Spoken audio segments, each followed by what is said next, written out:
Minsan siya. Jack, paano ba nabuo yung Five Fingers mo? Kwento ka muna. Sige po, kwento ko muna yung pinakasimula nun. Nabuo po yun, naggigig po kasi ako sa mga, ganito po sa mga dito around Timog sa may Quezon City din po. Tapos napanood po ako ng manager namin ni si Tito Rolly. Nag-workshop po ako dati sa kanya, tapos na-discover niya na kumakanta rin pala ako. Tapos sabi niya magbuo daw ako ng banda. Tapos marami naman akong kilala pero parang wala pa akong nakikita ng timeline na parang sasama sa akin. Pero nung may namit ako na gitarista sa isang gig na ako dapat magre-reliever sa kanya pero pumunta pa rin siya. Yung gitarista namin yan si Paul naka-blue. Tapos yun, nung nakilala ko siya sabi ko ang galing na itong taong to, galing na mag-gitara. Tapos tingin ko nakapagawa din siya ng mga original na mga composition sa gitara. Tapos siya po, nagsimula doon na po nagsimula lahat eh. Tapos siya na po ang nakahanap doon sa drummer tsaka sa bassist namin. Sino pa ibang members? Ay, apat lang po kami talaga. Yung names nila? Ito si Lance Pardo, ang aming drummer. Tapos ito si JC Vicente on bass. Tapos si Paul, ako wheel. Wala lang sila ngayon. Bakit Five Fingers po? Oo nga po lagi na lang tumangkawin talaga yan. Pero yung totoo po niyan kasi talaga, yung Five Fingers, hindi naman po talaga tungkol sa mga dadiri or kung ilang kami. Parang about siya talaga sa halaman. Kasi nung una namin binuo yung banda, leaning towards reggae po kami. Kaya parang Five Fingers. Tapos parang doon namin nirelate na yung mga halaman na may mga basta 5 leaves. Tinatawag siyang Five Fingers. Ano yung mga halaman na yung 5 fingers? Ano nga ba yung mga halaman na 5 fingers? Wala pa. Mahirap scientific name. Anyway, kasi iba yung mga sa mga connotation, di ba? Usually na-share mo lang sa damo. Opo. Kayo, out of that? Out of that naman po talaga kami. Kahit yung mga ginagawa naming reggae song nung una, parang reggae love song pa din siya. Hindi siya po, parang ano. Pero fan din po ako ng mga ganong music talaga. Until now, yung kind of music nyo, reggae or Hindi na po. shift na kayo? Nag-shift na po kami simula nung nag-audition po kami sa ABS. Tapos nung tinignan kami ni Sir Jonathan Manalo. Tapos kumanta kami ng reggae. Noon kumanta din kami ng isa naming gawa na hindi reggae. Mas nagustuhan niya yung hindi reggae. Tapos simula nun, nag-lean towards na kami sa pagiging alternative pop rock. Parang tingin namin medyo mahina din ang reggae ngayon. Kaya parang doon kami umano sa alternative pop rock po. Tsaka parang mas na-enjoy din namin talaga. Sa totoo naman. Pero parang may solo ka rin ka bang balak sa'yo? Kasi pinapressure ka rin solo. Okay lang naman din po, pero mas gusto ko po talaga may banda. Pero sa ngayon po, nag-gig pa rin naman po ako ng solo sa mga maliliit na mga venues po. Kaya sanay naman din po talaga. Kasi bago ko ma-meet yung band, bago ako mag-band dati, nagsosolo na po talaga ako. So before this, anong ginagawa mo sa Nag-gig po sa mga sa Novaliches po. Doon po ako madalas nag-gig dati. Hanggang sa nakarating po ako ng Timog, hanggang sa na-meet ko po si Tito Rolly na manager po na. Sa mga Antida, tas sa 4 po. Hindi ka pa sumali sa mga Sa mga singing contest o sa mga school lang po. Nanalo po ako isang beses lang pero yung isang beses lang medyo bata pa ako dun. Tuwing kailan ka sa 4? Sa ngayon po, wala pa po kaming schedule ngayon pero nung... Sorry po. Baka magtugo. Ayun po. Ngayon po wala po kaming schedule kasi Pero regular ka sa mga Antida po, every Friday po. Scout Torilla po. Ikaw ang gumagawa ng mga songs mo. Apo. Pero dun sa mga nirelease mo sa Star Music ng banda, meron din yung mga collaborative. Meron din po. Katulad ng producer namin, may si Sir Gab Tagantad. May dinagdag siya din ng mga nakapagpaganda din para talaga sa kanta. And si JC din, isa din siya sa composer dun sa kantang latest namin, yung Aminin Mo Na. Ginagawa namin yan nung nakaraan. Siyempre, hindi sa mga banda, hindi lang naman puro original yung kinakanta. May mga kinakanta rin kayong cover songs. Yes po, yes po. Madalas po talaga sa mga gig. Ano yung mga piyesa ninyo? Mga repertoire? Variety din po talaga kung ano po yung mga uso, kung ano yung most requested, tinutugtog, inaaral din po namin. Para kung sakaling may mga event din po kaming mapuntahan, matutugtog namin yung mga gusto ng mga tao din. Magkakaroon ng music video yung Hopefully po, sana magkaroon po talaga. Sa akin po, hindi ko pa po alam, pero magkakaroon sana po. Yung dalawang kinanta mo, Sige, Rodan. hindi yung dalawang kinanta mo, ito ko super. Yes po. Anong inspirasyon mo doon? Mga experience ko po sa buhay, sa love life. Experience mo? sa experience mo. Ano ba yung mga experience? Yung inspiration. Sino daw yung inspiration? Inspiration ko, yung inspiration ko po ngayon, siguro yung ano ko lang, yung nanay ko na nasa ibang bansa. Kasi gusto ko na din siyang mapauwi, kaya gusto ko din magsumikap talaga. Katrabaho siya dun as caregiver ko yung nanay ko. Opo. Tapos yun lang yung ginagawa ko ng kahit para makagawa ng mga kanta. Yung aminin ko na ay current situation din ba ng... Ay, hindi naman po. Isa lang sa mga experience ko po, at saka minsan na nangyari din po sa buhay ko. Ayoko nang itago, pero siyempre dumating din sa buhay ko na nagtanong din ako sa sarili ko kung aalis ka na ba o mag-i-stay ka pa ba, ganun po. Ano ba yung title? Aminin mo na, So, yung first song. sa Pantaha po. Yung first song, yun yung sa kanta. Opo, yung sa Pantaha po. Tungkol naman po yun sa mga sa nagkagusto ka sa isang tao tapos bandang huli may someone pala siya.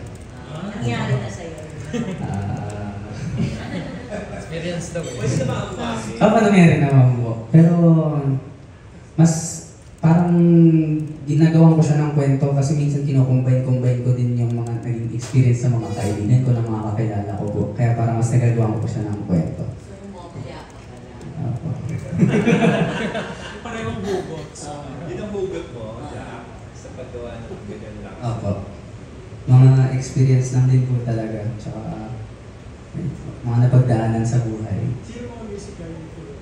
Musical in kanina may nagtanong sa akin, sabi ko si Ed Sheeran tsaka si Michael Jackson. Hindi ko nasabi kanina, nakalimutan ko, pero naisip ko nung nakapag-CR na ako, naalala ko na nung mga time, nung bata ako lang si Ed Sheeran tsaka si Michael Jackson, yun talaga yung mga nakalakihan kong mga idol ko talaga. Pero nung simula nung nakapag-gig na ako, tapos parang mas gusto ko na i-take sa next level yung pagtugtog ko. Yung tao talaga na nakapag-inspire sa akin, si JK. JK po. Na-meet mo na siya? Na-meet mo na siya? Hindi pa nga ako eh. Gusto ko po talaga siyang ma-meet. Parang ayun, simula nung napanood ko siya mag-perform, kahit sa mga YouTube pa lang, hindi ko pa rin ata siya napapanood ng live. Sa YouTube ko, halos lahat dati kabisado ko yung mga live performances niya. Pinapanood ko talaga kung paano siya mag-perform live. Ang galing talaga. So, gusto mo yung mga vulgar na lyrics? Apo, actually, itong kinanta ko kanina yung sa Pantaha, may mura po talaga. Yung pinalitan ko lang kanina kasi baka hindi ipalabas eh. Ready to edit. Ano, mas gusto mo yung may gano'n, yung may mura? Hindi naman po sa parang may gusto. Parang nagustuhan ko yung niya, ere niya kasi parang expressive talaga siya eh. Yung hindi niya kailangan itago kung ano yung nararamdaman niya talaga. Kahit hindi lang naman dun sa mura, kahit yung mga iba niya pang mga lyrics din. Sa mga demonyo. Demonyo. Ako yung demonyo din po. Okay. So kapag nagsusulat po ba kayo ng kanta, you don't hold back? You don't hold back pag nagsusulat? Sa ngayon po medyo nag-hold back pa eh kasi parang nagsisimula pa lang po kami. Parang pinipili pa rin namin yung mga marami pa kami ini-edit. Kunyari, parang hindi okay to sa masa ko yung ganitong lyrics. Kupalitan po namin. Sa pagsulat mo ng kanta, sa pagbuo ng kanta, si JK lang ba yung usual mong parang inspiration or sa songwriting? Sa songwriting naman sa lyrics, ganun po. Dati rin po akong naging fan kasi ng hip-hop sa Flip Top.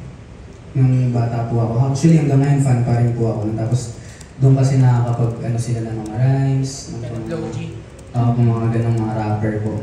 Doon din po ako nahilig magsulat, mag-rhyme sa mga salita po. Kaya ilang kanta na nagawa Bali, tatlo po. Yung pinakauna po namin, Lakas Mo, yung title po, nasa Spotify. Last year pa po namin nilabas. Kaso medyo mahirap tutugtugin kaya pagkasama ko lang po yung banda at saka po namin natutugtog po. Tsaka medyo mas rock po siya. Mas comfortable ka kapag kasama mo ba? Ang gusto mo na solo? Sa totoo lang po, mas gusto ko may kasamang band po talaga. Parang mas madali yung, mas makakapaggalaw-galaw po ako.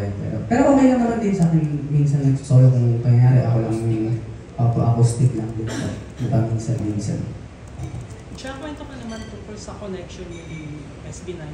Tsaka yung mga CNC. Meron ka second kasi from Yes po, SB19 si Josh Callen. Shoutout, boss Josh Callen. Pero sa totoo lang, ayun, nasabi ko naman na kanina, hindi pa po, ayun, actually hindi pa kami nag-meet ng personal. Baka nga hindi niya ako kilala. Ayun po. Po. Parang may time na may event yung family namin, tapos na-meet ko yung nanay niya, tapos yun pa lang, nalaman ko na pinsan din siya ni Papa. Bali yung lolo ko, tsaka yung lola ni Josh, magkapatid. Tapos yun, ayun po. Si tita, ano naman po, Aubrey Miles, ano naman po siya, yung lola ko po, tsaka yung mama niya, magkapatid po.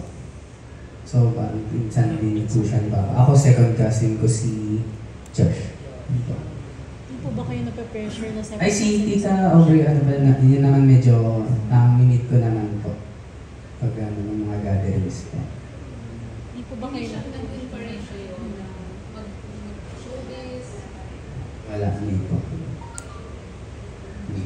Pero alam niya ngayon na singer ka na, isa Ah, rin ang career. Meron na din po ata siyang idea ng tita ko.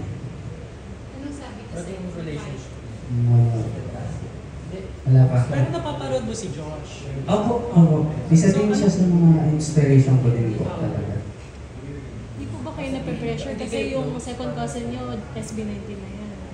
Oo nga po eh. Pero hindi naman po natanong din po sa akin yan kanina. Ang pangako ako eh, parang proud ako tapos nanalo pa siya ng Hip Hop Award of the Year. Congrats Josh. Ayun, tuwa din po ako kasi may kamag-anak akong ganyan po. Solid din talaga. Baka pwede si Aubrey Miles yung mag-appear sa music video niya. Sana nga po, tita, kumain ka na. ano wag ka Tita Aubrey, kung papanood mo to, baka naman. Sila ni Troy. Oo nga po eh. Jack, what's your other professions? Full-time musician ka ba? Or may mga iba ka pang pinagkakaabalahan? Sa ngayon po, full-time musician po talaga ako. Puro gig lang po inaatupag ko. Pero before, nag-aaral po ako ng nursing po. Pero hindi ko pa po natapos. Hanggang ngayon? Opo, hindi pa po. Year. Second year po. Sa school? Sa Fatima po. Bala ka ba na ituloy yun? Yes po. Parang binigyan ko lang din po yung sarili ko ng chance muna ngayon para sa music. Pero soon gusto ko pa rin po talagang tapusin kung ano mang mangyari. Bakit malayo? Bakit malayo siya sa pagiging musician mo? Yung nursing po. Yung nursing kasi parang bata pa lang po ako talaga. Ano na po ako dun eh. Parang sabi na sa akin ng mga magulang ko na briefing na nila ako na okay tong nursing. Hanggang sa nagustuhan ko na din siya. Sa family niyo ba may ano rin sa music? Aside kay Josh and sa direct ano? Sa family ko mismo. Kumakanta lang po. Mahilig lang din po kumanta. Sila papa at si mama. Tsaka yung lolo ko po. Kanina mo footstep na gusto mong sunod? Saka sa banda? Sa banda. Sa ngayon, ang nakikita akong magandang, ito, Lola Amor. Okay din sila talaga. Tsaka yung banda ni Dionela. Yung galing din. At syempre yung kay JK. Bakit sila? Ang galing nila po mag-perform, tsaka yung mga nai-release nilang mga kanta talagang pasok na pasok po sa generation niya. So, sinong dream mo makapula? JK po. JK. Ayun, ano ang pinsan mo? Batingis. Baka di po siya pumayag eh. Malay mo naman. Well, similar din naman Apo. Saan ang song gusto mo JK. makagawa si JK? Siguro kung mabibigyan ng chance na makagawa kami ng song, yung bagong original po. Ano mga pinaperform mong song ni JK? Ere po, tsaka buwan, halos ano. Yun sa mga gigs ko. Opo. Mga ano niya, demonya din po. Sample ng JK. Any song Sample ba? na ere. Ere po. Oh, di ba? Nakakaputang ina, tayo'y lumilipad at ako'y iniwan mo. Di ba? Pinagmukha mo kung tanga, tayo'y lumilipad at ako'y iniwan mo sa Thank you. Sige po. Hindi ba kapag may mga solo commitment ka, hindi ba, kumusta yung relationship with the band? Naunawaan ba niyo? Open naman po sila sa mga ganun. Mga ano. Minsan hindi din sila available. Pero pag mga importante talaga. Siyempre, commitment talaga. Napag-usapan din naman po na namin. Pero pag yung ganito po, okay lang din po sa kanila. So pag may mga event na ikaw lang halimbawa, kinukuha, okay. Pwede ba ba? Okay? Pwede naman po. Okay lang din po sa kanila. Wala nang beer. Wala naman po. Parang nabuo naman po kami sa kulitan din tapos mga open, iba't ibang mga tao. Hindi kasi kami yung nabuo na yung magkakatropa talaga. Parang nabuo kami magkakaibang buhay po talaga eh. Tapos okay naman din po sila talaga. Sayang na po po. Ngayon gusto ko sana sila nandito kaso may mga ginagawa din po eh. Meron ba kayo mga hindi pagkakaunawa? Sa banda, tingin ko normal naman po talaga yung mga ganong na yung mga hindi pagkakaunawa na mga bagay. Nag-aaway kayo? May mga times din po pero hindi namin hinahayaan na matulog kami ng magkaaway pa din kami. Parang pinag-uusapan pa din po. Tungkol din naman po sa music yung mga diskusyonan minsan. Hindi sa baba. Hindi naman po. Wala naman Sa po. call time siguro. Totoo po. Mga ganun po. Minsan ako din nalilate din po ako. Sorry guys. Sorry. 5 fingers. Ang acting gusto mo bang i-try? Opo, sa totoo lang po nung yung na-meet ko po na manager si Tito Rolly, nung nakilala niya po ako, yung na-discover niya po ako sa isang na sa Facebook po, dati nagpo-post na po ako ng mga original na mga composition ko. Doon niya po ako na-meet. Tapos, yung pagka-meet ko po sa kanya, yung gusto ko po sanang gawin talaga is umacting talaga. Kasi nung bata din po ako, high school po ako, mahilig din po talaga ako sa mga filibusterismo, no, mga ganun pong presentation. Tapos, nung napanood niya nga akong mag-gig, parang sabi niya na mas dun try kong gumawa ng banda. Pero hindi ko pa naman din po sinasarado yung pinto ko sa pag-acting kung sakali, kung mabigyan ng pagkakataon.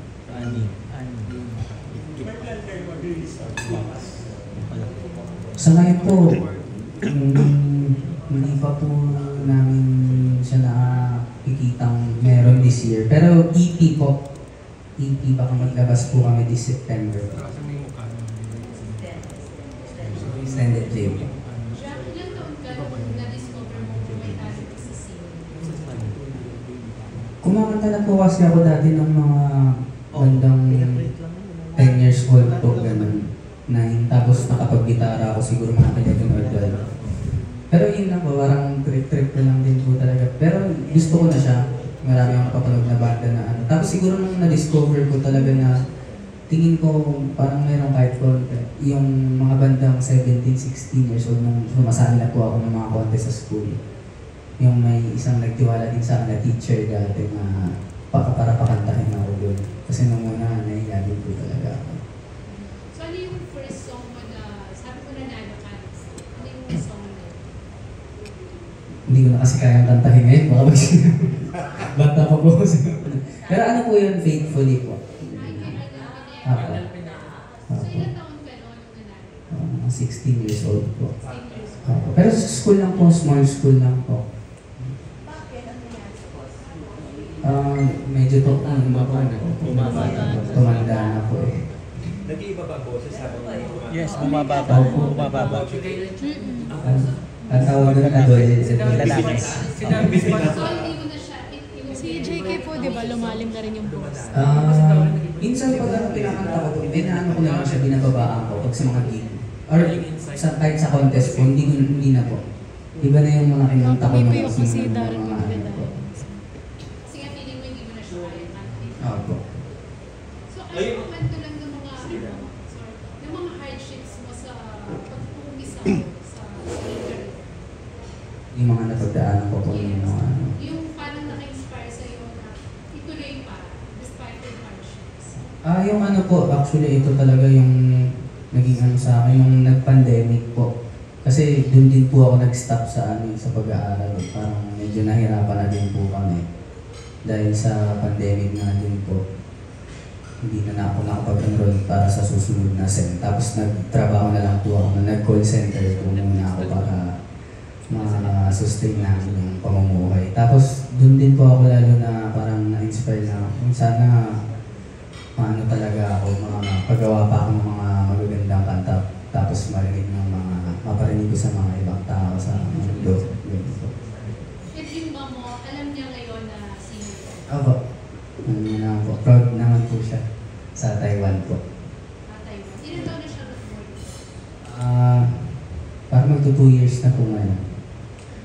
Pero ano naman siya dati, parang galing din po siya Dubai tapos umuwi. Tapos pagka, after pandemic, makaalis din po ulit siya.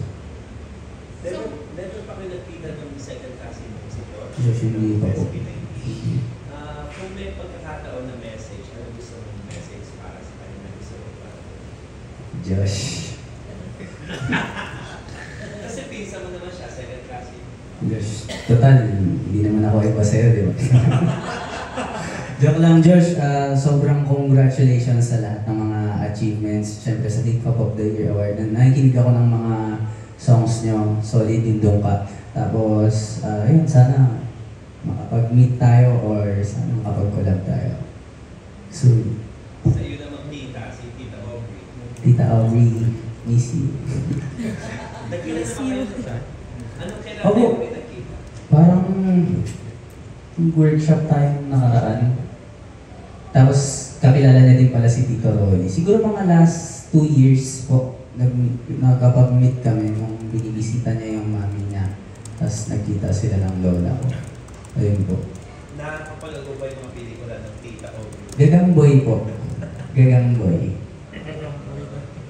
So, hindi naman kayo masyadong close or... Hindi naman po masyado. Sakto lang po. Yung minamanage ni Sir Ronnie, ikaw ba o ikaw lang ba o yung buong band? Yung buong banda po. Halika, tanongin na natin si Ronnie. Ronnie, huwag muna doon may O diba? yung iba natin. Makikijoin din, no? Mabilis na yung iba Okay, kayo kasi si Neil. Neil.